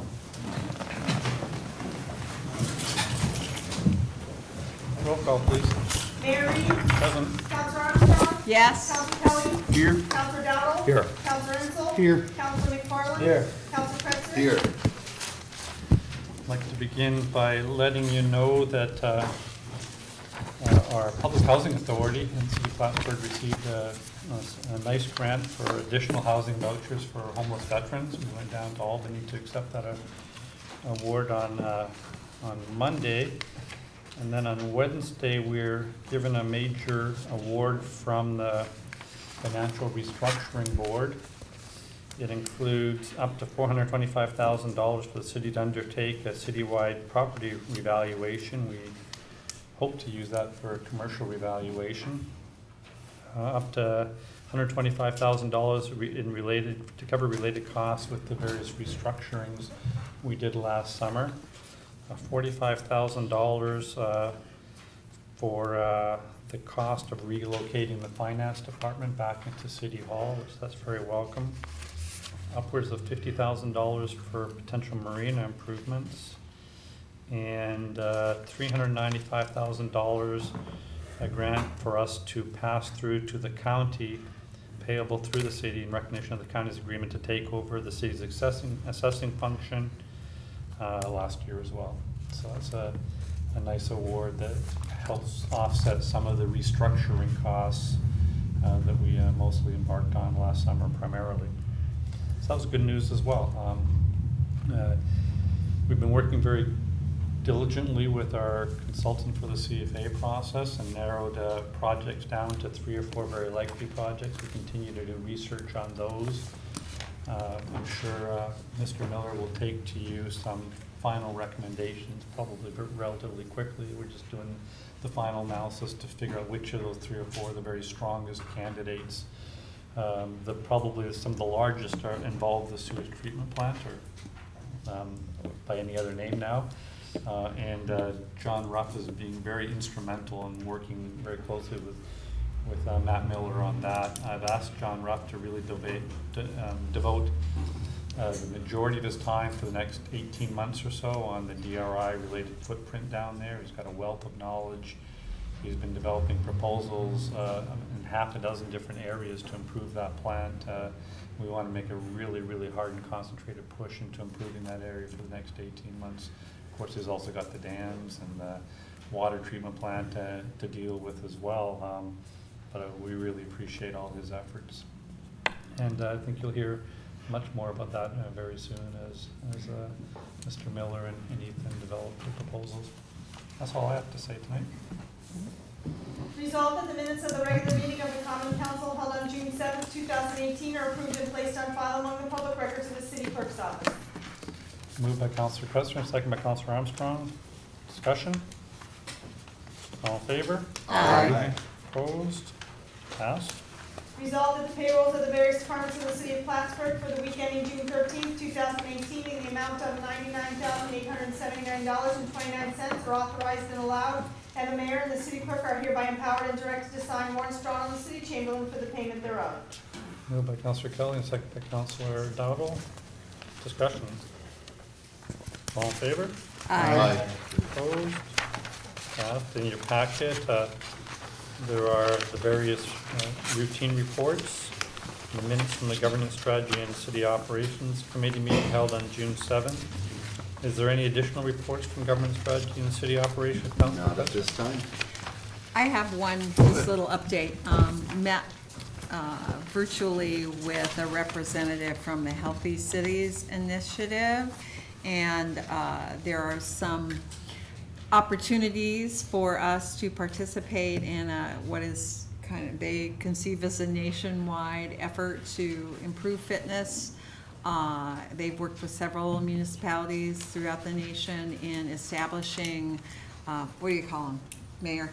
Fitness sites with equipment on it for the public to use, and we will be giving you some information and possibly arranging a presentation from that group. Great. Thank you. City Infrastructure, Councilor Ansel? Yes, we met for a rather lengthy time prior to our work session. We did learn that the number of the streets within the city have been identified to undergo repaving this season, and certainly the big project being the rebuild of Main Road. Also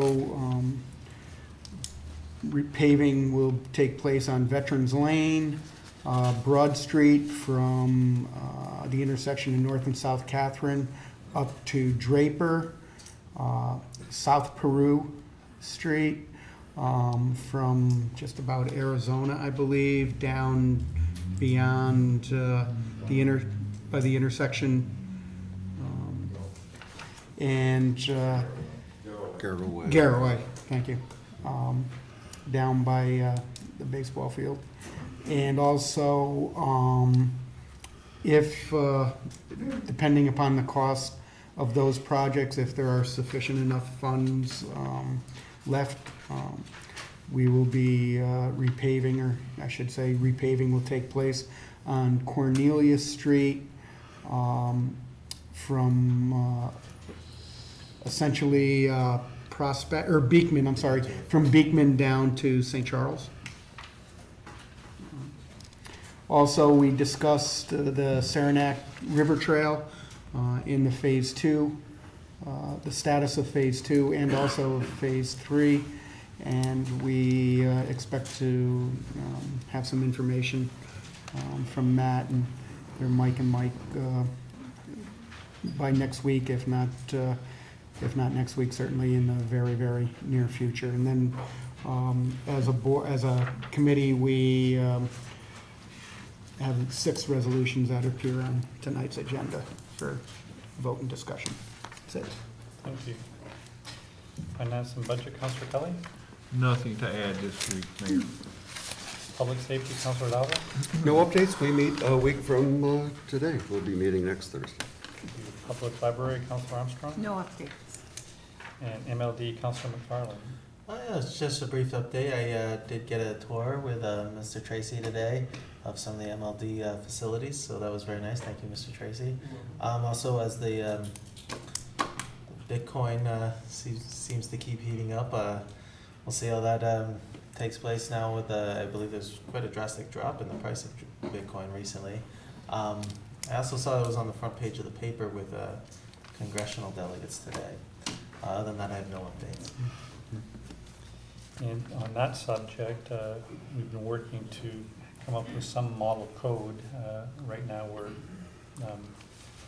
having a number of experts look at that model code to see if it would be reasonable to propose. So you'll hear more about that as we have more and more expert comment and then bring it to you for consideration.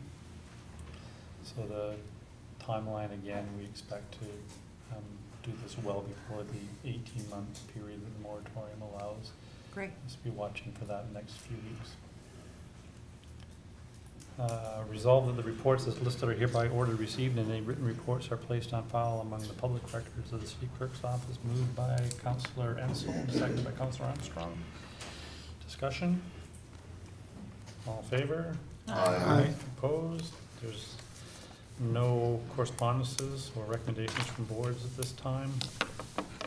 Resolved that the bills ordered by the Common Council for the week ending June 15th, 2018, in the amount of $1,896,894.02 are authorized and allowed, and the mayor and the city clerk are hereby authorized and directed to sign warrants drawn to the city chamberlain for the payment thereof.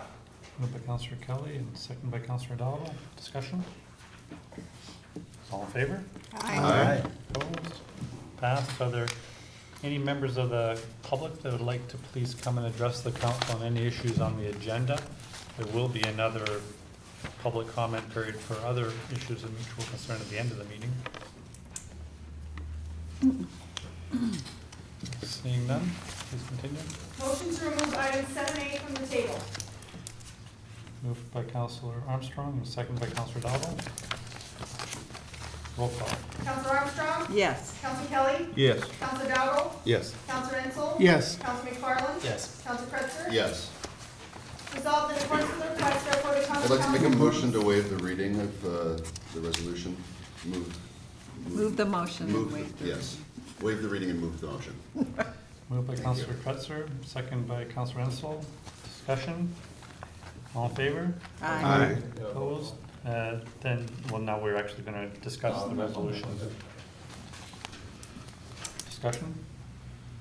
We received an updated report from Director Miller, and I feel that at this point, we need to vote on this, and Essentially, some of the stipulations or requirements needed for the backstop, there are some issues, essentially with mobility and removability of the backstop, and certainly during the winter season when it's used for sledding, I believe. That's the concern. And there's Yeah. no prejudice against the actual bats stuff, all right. Right. All right. Roll call? Councilor Armstrong? no. Councilor Kelly? No. Councilor Dowdle? No. Councilor Ensel? No. Councilor McFarland? No. Councilor Kreitzer? No. Resolved in accordance with the I'd like to make a request. motion to waive the readings and move resolutions B, C, D, F, and G. Moved by Councilor Kreitzer, seconded by Councilor Ensel. Discussion? I'm against that just because I'm going to recuse myself from item number F. So B, C, D, Through E. yes. No, not And through G. E. B, C, D, G. G. Okay. Excluding it. Oh. Still moved and seconded then, I presume, by Councilor Ensel. All in favor? Aye. Opposed? Discussion on the actual items now?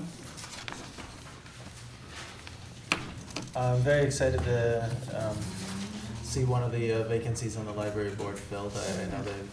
That's not We're not covering that discussing one, that yes. yet. Almost. That's next. Almost. Well, I mean, I was happy to receive the updated information about the bid and the breakdown of the funding, and I appreciated all the questions posed to, it was Mike Bissett who provided the information for us, so I feel that I can vote intelligently on this. And you've been talking about this project for years and years. It's going to feel really good to actually get it started. Absolutely. And I had asked, to what extent the residents would be informed as to the details and the timeline and, how this construction would affect their lives, and I was reassured that that will be taken care of. Thank you. Thank you, folks. Any further discussion? So we're going to be voting on items B, C, D, and G. Correct. Roll call? Councilor Armstrong? Yes? Councilor Kelly? Yes. Councilor Dowdle? Yes. Councilor Ensel? Yes. Councilor McFarland? Yes. Councilor Kreitzer? Yes. And to me, it gives me great pleasure to hand down the appointment of David Manette to the library board beginning June 15, 2018 and expiring June 30th, 2021. Since this board is such a reservoir of talent for us to draw into the city, we need to keep replenishing this board, and I ask for a roll call. Counselor Armstrong? Yes. Counselor Kelly? Yes. Counselor Dowdle? Yes. Counselor Ensel? Yes. Counselor McFarland? Yes. Counselor Kretzer? I recuse myself. And Madam Mayor? Resolved in accordance with the request, therefore, the Common Council approves the local chapter of the Professional Disc Golf Association to close the parking area on the north side of Green Street next to the Saranac River to hold disc golf tournament approved on April 5th, 2018 on June 16th, 2018. And I'll recuse myself from any discussion or vote on this item. So not moved by Councilor McFarland, moved by Councilor Ensel, second by Councilor Armstrong. Discussion? Just a quick question. We never determined as far as time that it would be closed. I don't know if that's in the initial application. Earlier in the year, you recalled that? And not, 9 to 5. 9 to 5. And also, Good memory, Counselor. we also discussed the possibility of having some cones set up the night before to kind of cordon off that area in advance of cars parking in it. Any further discussion? Roll call? Counselor Armstrong? Yes. Counselor Kelly? Yes. Counselor Dowdle? Yes. Counselor Ensel? Yes. Counselor McFarland recused himself. Counselor Kretzer? Yes. There's no travel requests at this time. Are there any resolutions for initial consideration? I do. I have two. The first is resolved in accordance with the request. Therefore, the Common Council approves the mayor is authorized to sign a managed service agreement with PrimeLink for information technology services. The total cost will be $6,949 per month and will be paid out of funds 1 through 6 plus MLD, which is more or less all of the funds, since it's a function that affects the entire city.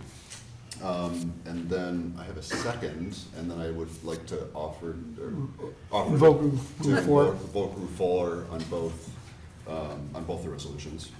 The second is resolved in accordance with the request, therefore the City of Plattsburgh agrees to resolve the pending litigation captioned as Sterling Insurance Company, ASO Deborah Colette Cromp versus City of Plattsburgh, index number 2017-277, upon the exchange of mutual written releases and upon the city's payment of $12,000 to plaintiff, which payment is hereby authorized and to be made by the Municipal Lighting Department.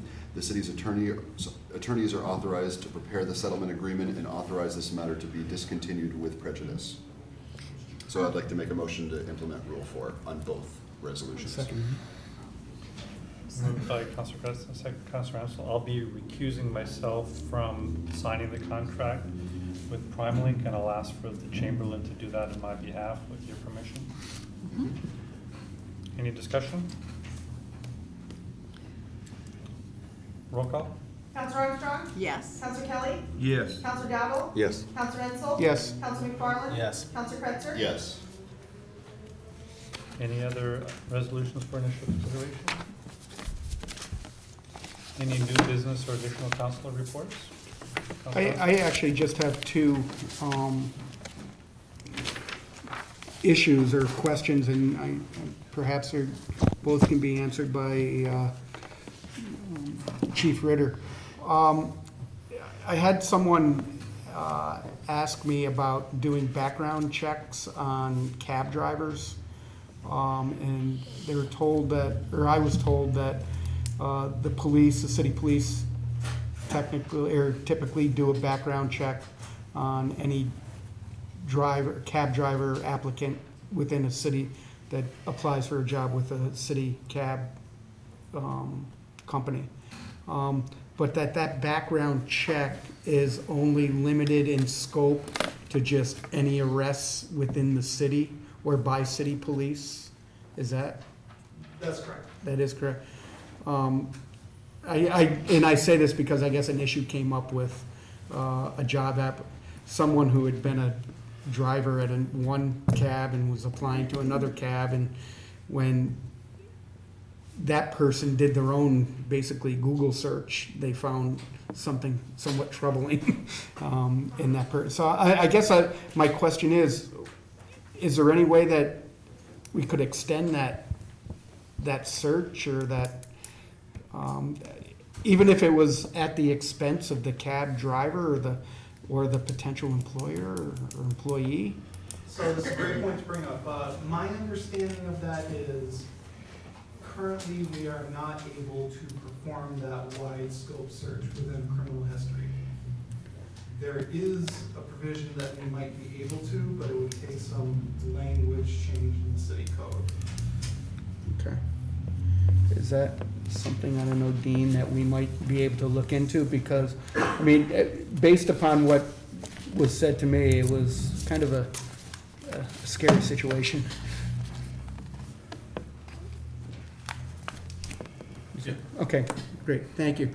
And my second issue is, over the course of the past 3 weeks, and I think I shared one of the emails that I received with my fellow counselors in the mayor. Over the past couple of weeks, I've received a number of complaints. When I say a number, at least 3, about cars driving through Penfield Park, parking at the gardens out there.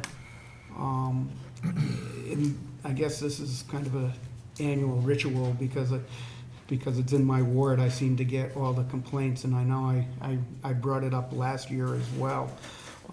Is there anything we can do maybe to, during routine patrol or something in that zone, have our officers go through the park? Or, I mean, I know we've discussed this. I'd hate to have to move the garden over to another place in the thing where there would be road access. But there are some complaints about people driving through the park. So I'm wondering if we can get steady or increased patrol of that situation. So we've actually been on the forefront of that over the last 2 weeks. We've had our night shift officers taking notice of the morning vehicle traffic, and if it is an authorized vehicle or a non-authorized vehicle. It only came about, as of this week, that there was an issue in the garden area. But an officer was actually on scene at that time, was able to remedy the situation. Okay. But thank you. I'm just saying, I've received a couple of, within the past couple of weeks. Some complaints as well, but it's a little bit more involved, but it does stem from the garden area. Right. Okay, thank you.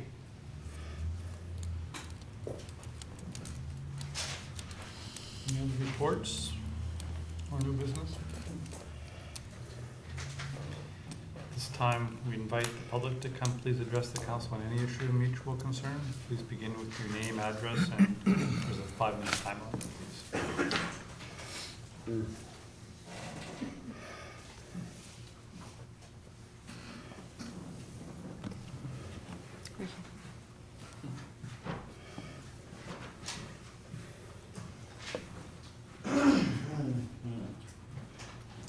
Hello, my name is Rory Fisher, and I will be graduating Plattsburgh High School in 10 days, as well as all of them. Congratulations. Congratulations. I'm concerned about the environment, and I'd like to see some more action being taken. So, actually by the year 2050, there'll be they're projecting it to be as much fish as there are to be plastic as there is to be fish, so that's a problem. And there's already small steps being taken in New York City to ban plastic straws, and I think we could do that too. Now, it might be a little strange, but if you really think about it, I don't really think we need plastic straws. So, I'd like to maybe see that on the agenda next week. What about plastic bags? That's a separate issue. So just You straws. would Seems to like be to more focus- plastic Straws bags for than the time plastic being, straws. Because I know, like, I think California might have done a ban on plastic bags. There is something, yeah.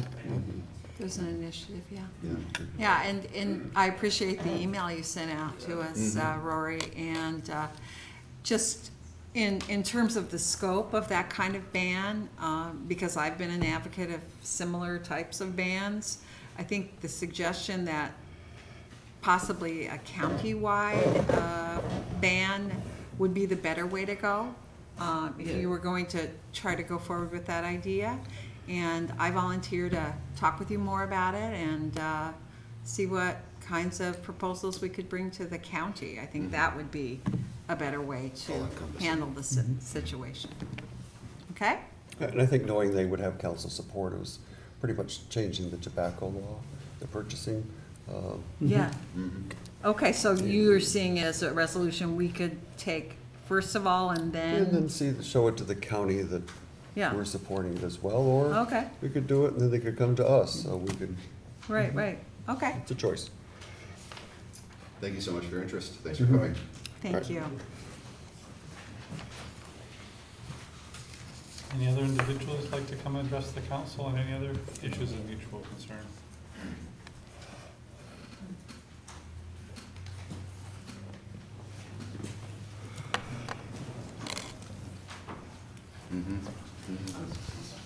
I'd like to say something about the parking in the garden area issue. I have 2 plots in a community garden and I'm on the board. And the complaints seem to be stemming from one individual mainly. Now, the gardeners are grandfathered in to bring vehicles in when they have a large amount of stuff to bring in or to take out. And the complainer seems to think that we are going to go careening through the garden carelessly and plow down any children that happen to be there. And all of us are either parents or grandparents ourselves, and we are extremely careful about pedestrians in general, especially children, when we drive into the garden, as I said, with large amounts of things to either bring in or take out when it's harvest time. So I think I have heard that the city police have had other complaints about this particular individual harassing people, and I would like to say that I think it's a non-issue. It's, the gardeners are very careful. I'll have to disagree with you because it's not just one person that has approached me about it. Okay, but the gardeners are very careful. Thank you. Thanks. Is there a way we could have some sort of cart that people could use to cart in materials? I mean, you know me, I think we should have a policy, you know, that applies to everybody equally. Right. Because as soon as we start making exceptions, then the exceptions start becoming the rule after a while. But maybe we can make available some sort of cart that can allow people to wheelbarrow in 100 or 200 pounds of whatever they might need to. Would that be workable at all? A cart system? How will we provide that? I think Mike, the do you have a community garden garden has that already. I think they have wheelbarrows on the premises already. Don't need any But more. I appreciate your concern that if we have an ordinance that prevents parking, you know, on anything other than the street, why should we make exceptions? I do understand that. Yeah. And there is, actually, I think there is a sign up too, no vehicles permitted beyond this point. I'd like to add that some of the gardeners also have mobility issues, myself included, because I broke my hip 2 years ago. Yeah. I mean, that's the kind of thing, though, I mean, amongst gardeners, perhaps there's a way to coordinate and to assist and, you know, work out a volunteer system. And if you do have wheelbarrows, maybe that could be a means of transporting the big items that you say you need to have transported periodically. So, I mean, I think that maybe from the point of view of the Plattsburgh gardening group, that maybe you should listen to the concerns that people are having and amongst yourself figure out a way to better operate and conduct your business according to the law. We have been emailing Good. back and forth about it, but I will bring up the suggestion. All right, Thank you. thanks. To what degree, Councilman, so you may know this, to what degree would the Little Leaguers also be using? I think they also have vehicles in there at times too, and I think, you know, it would be for them as well. Exactly. Well, that's only fair. Right.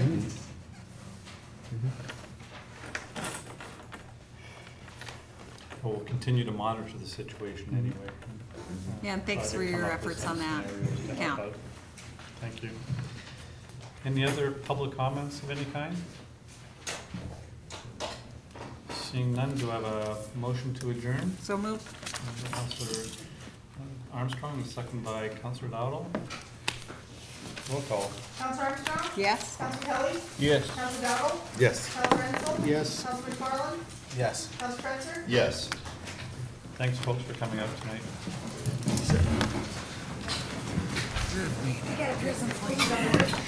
Thank you. Oh, was that the art? Yes. They come careening from all sides. Thanks, Lane. Oh, absolutely. So good to see you.